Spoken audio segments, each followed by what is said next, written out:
This is it, football fans. You've been waiting. I've been waiting. Joe's been waiting. Chris has been waiting. All of Chiefs Kingdom and Bills Mafia have been waiting for this. Revenge, resuscitation, just who cares? It's a ball game. We're going to get into it all. How the Bills and the Chiefs are going to go at it in the feature game of this week. It all comes down to this. You got to get a win. You're in the driver's seat for the AFC. I'm excited about it. I know you can't tell. That's okay. Joe Marino locked on Bills, TDN, Chris Clark, my normal partner. I know you guys aren't used to seeing me, but Joe, welcome. I'm sorry I had to crash in on the crossover today. No, I'm glad you're here. Glad to speak with both of you. Always enjoy our conversations. Bills, Chiefs, obviously, two of the premier teams in the NFL, and you guys always bring some great discourse. And so excited to get into this with you guys. And I'm excited because I really don't know where you guys sit on all this. We haven't checked in since the offseason, so should be fun. Folks, thanks for making us your first listen. Joe is right. It is going to be fun. For more fun, make it your second listen. Maybe it's a draft show. Maybe it's a show that has nothing to do with either of us. Check your rivals. Maybe it's Raiders. Maybe it's Dolphins. Who knows? There's a lot out there, but thank you for doing it. We're free on every platform, every day, all the time, everywhere I can think of, and probably some places where I haven't. He is Chris Clark, the owner of Chiefs Corner. I'm Ryan Tracy, the founder of Rogue Analytics, RTR Football, NFL 33, and probably a couple other things I can't remember. Joe Marino, TDN, Locked On Bills. That's it. Biggest story. Chris, go. Revenge game from 13 seconds. I don't know how you can go with any other big story for the Chiefs from this perspective. And really, I guess revenge would be for the Bills to get revenge on that 13 seconds game in the playoffs. And really, this is a culmination of how good a game that was in the postseason last year. And that is really what's going to stick out to me is this team, it looked like, at least from what the Bills did, they tried to bring in more pieces to try to get after Patrick Mahomes, to try to get after this offense, and to try to attack the Chiefs. Don't get me wrong. I know they have other teams that they got to play, but it looks like this is going to be a huge game from both teams' perspectives. Yeah, I'd agree with that, Chris. And it's funny.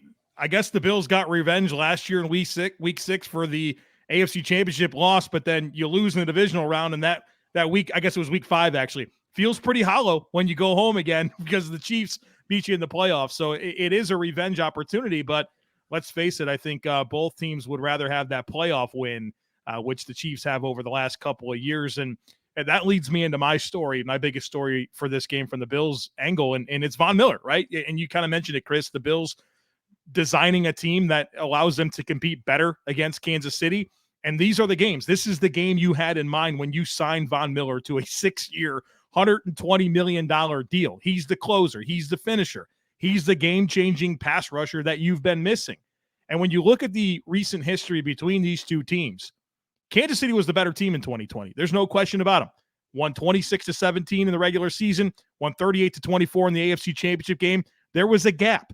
And it sucks to lose the AFC Championship game, but the pill's a lot easier to swallow when you can just simply say, man, that team's better. The Chiefs are better than the Bills. Then you get to 2021, and I thought the Bills did close that gap. They won by 18 during the regular season at Arrowhead. And then, of course, the divisional round playoff game, where if the Bills just do the right things with 13 seconds left, they advance to the playoffs. But the point being, the gap closed, and that brings us to this year. That brings us to 2022. Both teams are 4-1. These are the two best teams in the league. These are two best quarterbacks in the league. There's a lot on the line Sunday afternoon because you want that playoff game at your place, right? The Bills want to make Kansas City come to Buffalo instead of the other way around like it's been for the last 2 years. But to me, the most significant reason why Kansas City has been able to win in those playoff games, especially last year over Buffalo, was a lack of true elite pass rush presence. The Bills got pressure on Pat Mahomes last year in the playoffs. They just couldn't get him down. That's why you signed Von Miller. That's why you invested a first-round pick in a compression-style pass rusher like a Greg Rousseau, and we saw what he could do in week 5 last year. That's why you've invested recent second-round picks in A.J. Epinesa and Boogie Basham. It's for games like this. The Bills have told us we have to do more to affect Patrick Mahomes and get him on the ground. So the biggest storyline to me is, how does all of that come together on Sunday? We're going to find out, but to me, it's about this Bills pass rush and specifically Von Miller. I totally agree with you, and that's one of the keys to this ballgame, especially with the Chiefs tackles. I'm sure we'll talk about them in the next segment. For me, I want to take a bigger step back. Like, if knee deep, not just the fan base in Bills Mafia, but the team. what's the overall residing memory of that last ball game? Because for Chiefs fans, it's Patrick Mahomes. They call him the Reaper because of that ball game, and that extends everywhere. Is it like that for the Bills side? No, well, Ryan, the resounding thought from the Bills is you had the lead with 13 seconds left, then you didn't squib. You didn't milk any clock. You gave him 13 seconds and 2 timeouts. And Patrick Mahomes is the best quarterback in the league, all right? He's the best. But the way that you play defense, the way that you aligned in those last 2 plays to get Harrison Butker in field goal range would have allowed any quarterback. I mean, John Beck, insert whatever bad, Tyler Thigpen, insert whatever bad quarterback in the history of the game, he would have made the same throws. And to me, you got to make Patrick Mahomes be Patrick Mahomes. Make him special, right? Don't sit there and play 20 yards off the ball and allow him to get one to Tyreek Hill and one to Travis Kelce. The next thing you know, you don't have the lead and you're going to overtime. And so people talk about the coin toss. We don't care about the coin toss, right? Great, the rules are changed. We care about how the coaching staff let this team down with 13 seconds and didn't play the game the right way to finish it out in advance. That's what we're thinking about. I think it comes down to that. Is what it is. It's like the reaction to those two things. Sorry, Chris. I'm just gonna say I can't believe you brought up Tyler Thigpen. Sorry, mutual bad quarterback. We've both had him, so I figured it'd be no. I understand. A good name drop there. That was great. Thank you. I think there's a lot left to this too, though, because I think it ties into the matchups and it ties into the reaction from the feeling of that game. Both these teams made moves. We're going to talk about that later in the show, but I think at the end of the day, it is about what has become, I think, not just because of this game, but like all the history you mentioned, Joe. I think this is the most fun rivalry, certainly in the AFC, but in the league right now, because of the quarterbacks, because of what you have to do to make exceptions for their exceptionalism. That is what really stands out to me about this game. Hard to argue with that. I think that you're looking at 2 quarterbacks that are playing the best football of their careers so far, and it's going to be a lot of fun on Sunday. I cannot wait for this game. And Joe, I know you're going to be there, and I'm sure you're excited to be able to see that in person. But I want to tell you all about our friends over at SimpliSafe. Here's the sports analogy for you. When it comes to burglars, your home is like the end zone, and you need the absolute strongest defense you can muster. This is why I use and trust SimpliSafe Home Security. At SimpliSafe, your safety is the only thing that matters. It's cutting-edge technology powered by 24/7 professional monitoring agents who always have your back, so you always know your home is safe. With 24/7 professional monitoring, SimpliSafe agents call you the moment a threat is detected and dispatch police or first responders in an emergency, even if you're not at home or cannot be reached. Our monitoring experts use proprietary advanced response technology to visually confirm when a break-in is real, so you can get the highest priority police dispatch. Customize the perfect system for your home in just a few minutes at simplisafe.com/LockedOnNFL. Save 20% on your SimpliSafe security system when you sign up for an interactive monitoring plan and get your first month free. Visit simplisafe.com/LockedOnNFL to learn more. There's no safe like SimpliSafe. All right. This is where it's going to get fun. Ryan, I'm going to go ahead and let you give your first matchup here. For me, it's the opposite of what we talked about earlier. Von Miller's in Buffalo to do a job. That's what you have to defend against. This has been a tumultuous offseason for the tackles in Kansas City. Lucas Niang has not yet seen the field. A guy that had a significant investment in the draft that you hoped would be able to man one of your pillars on the outside and let Patrick do his thing off of them. Orlando Brown thinks he should be paid as a top 5 tackle, if not the top tackle. His play has not been that, hasn't been close. And now you get Miller, you get Russo, you get Basham. The list goes on. And I don't think that's it. Personally, I'm really expecting to see some kind of trickeration with where they send guys from. That's what I'm most eager to see, because I think you do have to change that up a little bit. But it comes down to, can the tackles not defeat, not even slow down? Can you just not let one of those guys or all those guys off the edges wreck this game and turn Patrick into a guy that's running for his life and throwing balls when his body's horizontal, like we've seen in the past? If you can let Patrick get to the point where he can still have a platform to deliver the ball, the Chiefs will be in this. If you allow that not to happen, it's on you. And for Andy Reid, that means adjustments. That means chipping. That means keeping a 6th guy in, whether it's a tight end or going to the jumbo and adding alignment, which I personally feel would be a lot of fun in this ball game. But that's what it comes down for me. That's the matchup that I think is going to tell the tale of what each of these quarterbacks is going to be able to do, particularly on the Mahomes side. Joe, do you see it differently? Is there something else that's more important? No, I think that's big, obviously. My lead storyline was the Bills pass rush, and I certainly had the Chiefs tackles in mind when I brought that up. I will say this, the Chiefs have the best middle three in the league, right, in Humphrey, Smith, and Tooney. So there's some liabilities potentially at tackle, but my gosh, that middle threes is just an exceptional trio, in my opinion. To me, the matchup that I'm looking at isn't necessarily a player versus a player. It's more situational type things. And I want to focus on the red zone and want to throw some numbers out here to kind of set the table for some of my thoughts. But you look at the Bills on offense so far, scoring touchdowns in the red zone, 55.6%. That's 21st in the league. It's not that good, right? That's a number that is going to get better. You'd like to think. On defense, they've been pretty good, 50% stopping touchdowns in the red zone. That's 9th in the league. The Chiefs, phenomenal on offense, 78%. They score a touchdown when they get to the red zone. That's 3rd in the league. Defensively, this is a problem, right? They're 81% of the time giving up a touchdown when the opponent gets inside the red zone. That's 31st in the NFL. So to me, red zone is going to decide this game. When you're on offense, it's touchdowns, not field goals. When you're on defense, it's field goals, not touchdowns. You got to limit the opposition to 3 and not 7. And that's just the same story for both teams where, look, the Bills need to be a better red zone offense. The Chiefs need to be a better red zone defense. What's going to happen on Sunday, right? That's what's going to matter. Now, what can be an X factor is explosive plays. And that was a big part of why that game was tight in the divisional round. That's the reason why the Bills won in week 5 was because of the explosive plays. They're the X factor. That's what can take away the red zone dynamics that I just talked about. So far this year, the Bills have proven to win down the field in the passing game. They have 6 passes of over 40 yards. That leads the league. On throws 20 plus down the field so far this year, Josh Allen leads the league with 532 yards. Patrick Mahomes, 228. So there just hasn't been the downfield success or really the percentage of throws in that way from Pat so far this year. And then I go to the defense, right?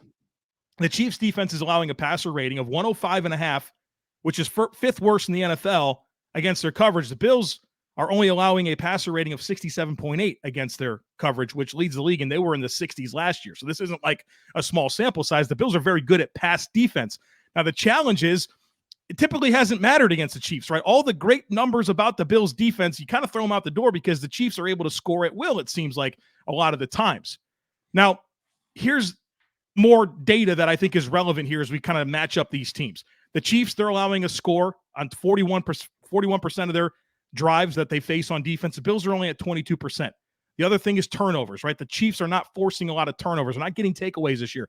Only 5.7% of their drives end in a turnover for their defense, 4 takeaways on the season. Meanwhile, the Bills are at 18%. They have a league-leading 11 takeaways, right? So really good numbers advantage here when you look at kind of how these defenses are matching up, because for all of this talk about it being Josh Allen versus Patrick Mahomes, they're not going to be on the field at the same time for a single play. It's really about the Chiefs defense against the Bills offense and the Bills defense against the Chiefs offense. And so the Bills defensive numbers, like I said, they've always been outstanding under Sean McDermott and Leslie Frazier, but the same success doesn't apply to the matchups against the Chiefs. That goes back to what we talked about at the beginning. Is the improved pass rush going to make the difference this time around? It's a great question, and it's going to be something that's going to be a lot of fun to watch. Fun for Bills fans to watch. I'm not so sure that Chiefs fans will be finding a lot of fun in that matchup, because the big question that you bring up is pass rush, and you start looking at what that is looked at. And Ryan already talked about this. The tackles have struggled this year so far, and I think that that's a great point, especially when you start looking at all the Bills pass rushers. The key matchup for me, though, looking at this game, goes back to the divisional game, the AFC Championship game last year, where you're in a situation where the Bills wide receivers just destroyed Kansas City's corners. And you start looking at how they played against that team and how that defense played. And you start looking at what Kansas City has done in the offseason to try to adjust and make adjustments for that. They go out and they draft 3 corners. And, one of them was was Trent McDuffie. And you saw how well he played week 1 before he went out with injury. I'm guessing he's back for this game. They just activated him from IR on Wednesday. So I'm guessing he's going to be back to play for this game. We will find out if that's going to be accurate or not. But they did go out and they got two other rookie CBs. I'm not expecting that those rookie CBs are going to have huge plays, but they've had guys that have stepped in and done well at times this season, and I think that's going to play a big factor in how this game is going to play out. The other question becomes, can Spagnuolo generate any kind of pressure to take some of the pressure that off those corners that they're going to be going against all those talented Bills wide receivers? All of it.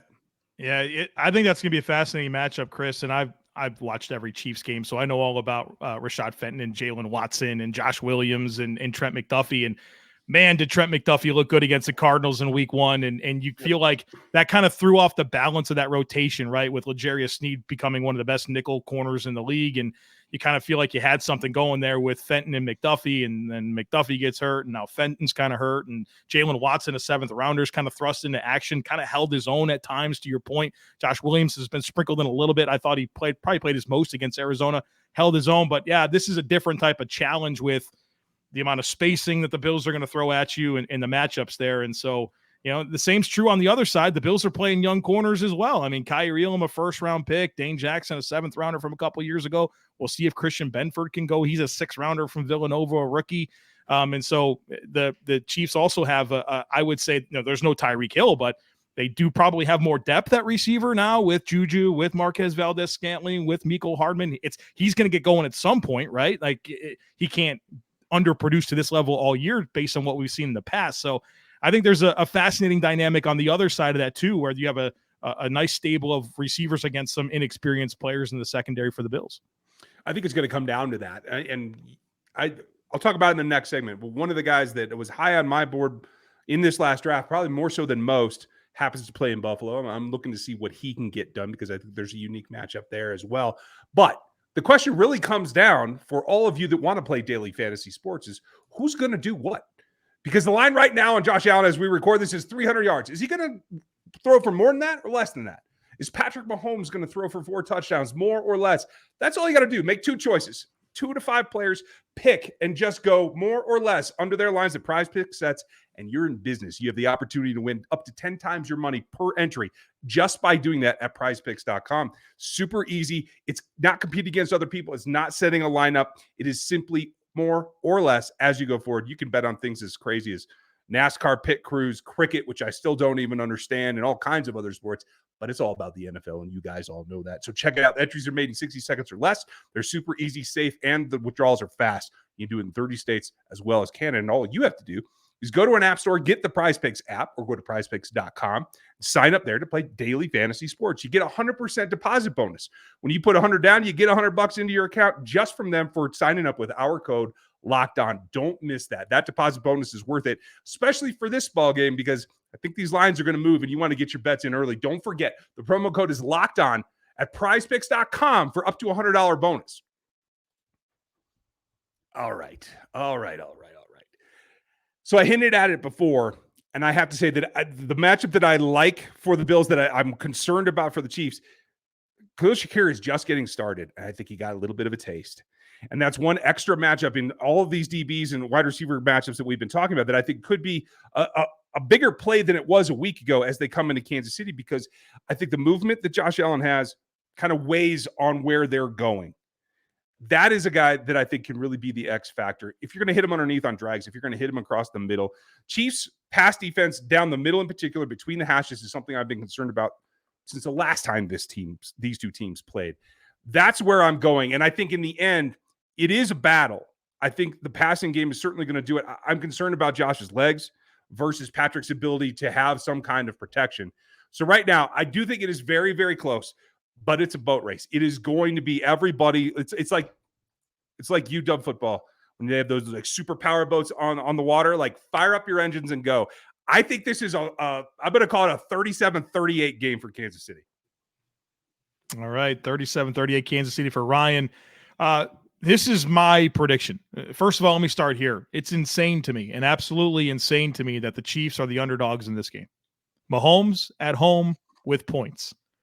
What am I missing, guys? Is that free money? I mean, that's insane to me. That's absolutely insane to me that Patrick Mahomes would be at home. And it's not like there's injuries that would really move the needle, right? Like if the Chiefs are at home, they're dogs. That's crazy to me. And I'm sure Andy Reid loves that, right? I mean, you want to talk about something to get the guys fired up. Like you're the Chiefs and you're the underdogs. You've been the class of the league for the last 5 years.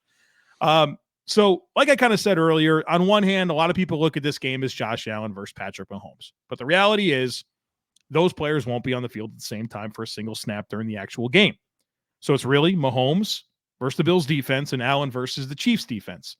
And when I get down to that, I like so much more of what Buffalo has shown defensively this season as opposed to Kansas City. Kansas City's not getting takeaways. They're not stopping teams in the red zone. And you look at this secondary. They're working with a new safety tandem this year in Justin Reed and Juan Thornhill. There's been injuries at corner. It's about communication on the back end. And even with Willie Gay out, I mean, you're back 7. How many of those guys have really actually had meaningful game experience together?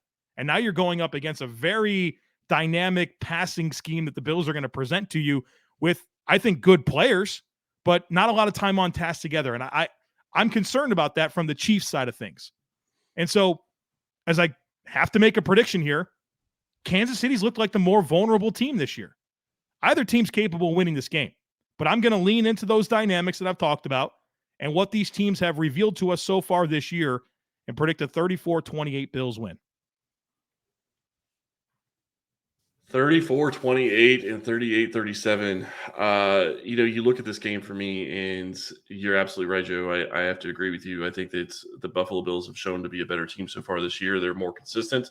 And I say that with looking at how Kansas City has even won some of their games. I mean, the game against the Raiders is a great example of, they played down to their competition at times, and they were down 17-0. So you can easily question whether or not they have the ability to go in and win this game. My big thing and my big takeaway is they're going to be going into this game, and I still think they're still a little bit pissed off after that Raiders game, quite honestly. And I do think that they're going to have a certain game plan in place for this team, and I think that this has been a matchup that they have been looking forward to since the last time they played in the AFC Championship game. Patrick Mahomes going against the Buffalo Bills, it's always going to be a good game. I think it's going to be another good game this time around. I'm going to go Kansas City. I think I'll go Kansas City 35, Buffalo 34. I still think it could be a 1-point game, and it's going to come down to the wire at the end. And the big question, and one of the things we haven't even talked about, is when you start looking at how points are going to matter in this game, Kansas City is still wondering whether or not they're going to get Harrison Butker back. That could play a huge factor in this game. And I hate saying that a kicker makes a huge difference, but if they had Butker against the Colts, Kansas City might be 5-0 right now. Yeah. I'll tell you this, nobody cares about your fantasy team, right? Nobody. But I will say how annoying. I'm a Harrison Butker fantasy owner. How annoying is that every week? You know what I mean? Like, I'm not dropping him. He's one of the best kickers you can have. So I'm sitting there like, come on, man, are you going to play or not? And I'm watching Matthew Wright hit a 59-yard field goal. But Chris, to your point, you mentioned some motivation coming out of the Raiders game. Bills Mafia, don't listen to what I'm about to say, but I wanted the Chiefs to win the game, right? I didn't want a Chiefs team coming off a loss. They got the best record in the league since 2018, which is, when Pat took over as the starting quarterback. They win 81% of their games coming off of a loss. They're 13-3. They're still the best team in the league since 2018 coming off of a win too, but that win percentage is only like 73%. So as you try taking the difference there. Hey, listen, guys, you're trying to find those margins in a game like this, right? Yep. What's those little things that you can have at your advantage? And I think the win percentage with the Chiefs coming off of a loss being, almost 10% higher than off of a win, despite being the best in the league since 2018 in both categories. I wasn't wanting to concede that 10%, to be honest with you. Don't blame you a bit. Every 1% goes 1 point, 13 seconds. Like, can I just get a game that ends like at 45 seconds? Can I please? Oh, you guys, I hope that you get that. I hope you enjoy the barbecue. I hope you enjoy these here wings that I'm about to enjoy. I'm looking forward to this. Thanks for making us your first listen. Check out Peacock and Williamson for their unique takes on the NFL for your next one. Go sub to Locked On Bills. Make sure you're on Locked On Chiefs already. Thank you for your time, Joe. It's great talking to you, and I hope we all feel as happy and jolly after this ball game as well. We'll talk again in January. I'm sure of it. We will. Thanks, folks. Have a good one. We'll talk to you tomorrow.